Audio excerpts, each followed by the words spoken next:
doesn't work. I don't know. I'm just starting to see Karen in a different light after those videos. I really am. I don't think it's an act. I think she believes that she is the Don Dom of life, of life. And I hate that. I will never be that person. Now, everyone, I'm covering Jennifer Aiden. I covered that on Tuesday, probably of this week. Like, I just don't like that entitled attitude.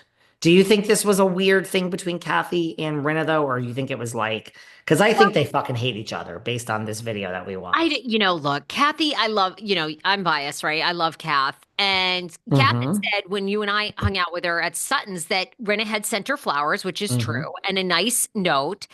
I think they're cordial. I think, but yeah, you're probably right. I think they probably hate each other underneath. I think there's no love lost there. I would imagine Kathy, yeah, I'm sure. I doubt they're getting together. And is Rena still good friends with Kyle anymore? Not really. I think Rena's very close with Erica Jane, with Diana, and who else? Yeah. Marie, right? So Is Kyle friends with anybody other than Teodoro Mellencamp? Teodoro Teodoro. Mellencamp. Oh, we got to get into the melon ball, and the melon ball's lover is getting divorced. Her I lover, saw that. I excuse saw me, that. ex-lover. The Us Weekly articles want it to be clear they're no longer. They had a tryst. It's over, apparently. Okay. They had a tryst. It's over. She's living with Kyle. No, I do not think Teodoro Mellenball is bumping it in the middle of the night with Kyle. We got a lot of requests about that one. By the way, I am I like that one. supposed to be nice. The rat is still scurrying. I'm taking all her fucking Gouda away here on the first show of the year. But Teddy, yeah, so does that make Teddy more interesting that she had this affair? It's over. He's getting divorced. Does anyone care anymore? That's a good one. I know, in a way, does anyone care about Teddy Mellencamp's No. line? Now, you're right. It's just right because when you think about this, Simon Schroeder, by the way, is the guy. His wife has filed for divorce, and Teddy cleared up the rumor. She was not with him the day that the wife Carly gave birth to their second child, Henry.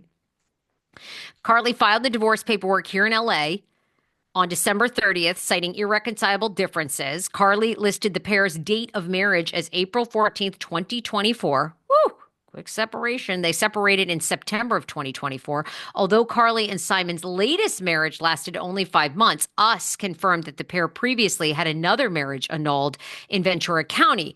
The annulment was finalized in February, and Carly and Simon tied the knot again less than 2 months later. The former couple share their daughter Lena, 3, and son Henry, 7 months old. Ooh, okay. And Carly wants a lot of expenses from the old Simon, the horse trainer. She wants spousal support from Simon, that he pay her attorney fees and Us Weekly, and she wants primary physical custody of both kids and joint legal custody with Simon. Woo! Girl, it's getting tight. It's getting A source. stressful. Yeah, and a source says Simon and Teddy had a thing several months ago, but it's not happening. And a source wanted to remind everyone for Us Weekly that both Teddy and Edwin have had affairs in their relationship, and both are at fault. Everyone's worried about getting sued, huh? Getting sued in the beginning of the year. No one's suing anyone, and that includes Paige Well, DeSorbo. Teddy's already basically admitted to the affair, so there's nothing to sue there. She's already admitted to it. Yeah, no, she's not going back on the show. I don't really care about Teddy. I'm just trying really hard to You don't think be, Teddy's going back on RHOBH next season? I mean, a lot of people feel that way. A lot of other well, because like full podcasts, time or part as a time. friend, she'll No, never. No, you don't. I don't see it. I am going to disagree with these other podcasters. I don't say things just for shock value or to get clicks. And I'm going to be honest, I would love to agree with all these other podcasters. On this one, I truly don't. I just don't. I think that Beverly Hills is doing great. I don't think it's going to be the season of Dorit next season. I think that's this season. We have Boz, we have Tilly. I predict the entire cast will be back next season. The entire cast. Mm, mm. While we're in Beverly Hills talking about Kyle and Hmm. Mo, Kyle and Mo hanging out over Aspen. I mean, they still have all the kids together. Yep. Kyle bought him a beautiful gift, I guess, apparently a photo of his new place.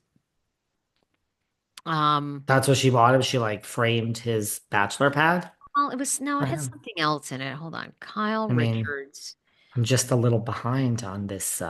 Christmas gift. Let me get it accurate. Let me get it They accurate. were hanging out. I didn't think this was really anything other than, it is what it is. I don't think Kyle and Mo are punking us. I think they are just, this is what it is. They're connected, right? They are connected. They're not gonna leave Okay, each this other.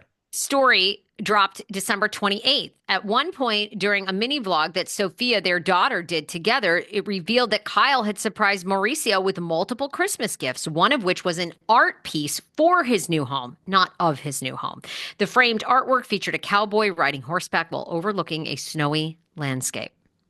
I'm Nice. still so confused about them. Aren't you? Is anybody else? I don't know. I mean, I guess they're best friends.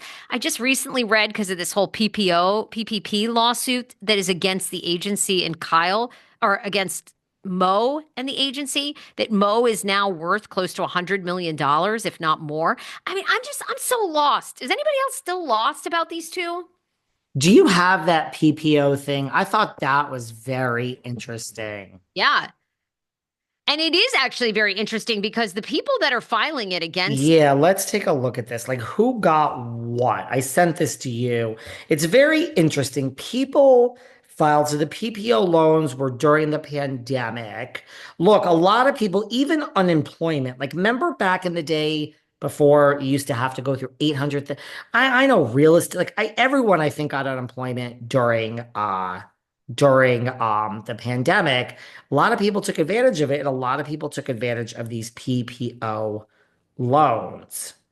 I saw this thing. Do you have it where it's like it talks about what each person got? I found it so interesting. What Tamara got, what this one got, Vicky. Some Oh, people thought, no, that's very, yeah. no, the article I read, this I think is very, very fascinating. This to me is like a good investigative story. But Mauricio is still fighting and trying to wrap up a messy lawsuit with a company called Realtor LLC. They've accused him and the agency of taking out a $3.5 million PPP loan that they didn't need. Remember, those Mhm.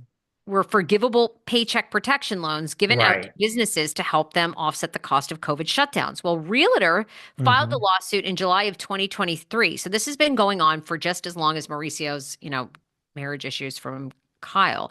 The agency tried to have the case dismissed. Now, new court documents showed that Realtor isn't backing down. They're accusing the Real Housewives star of outright fraud and greed.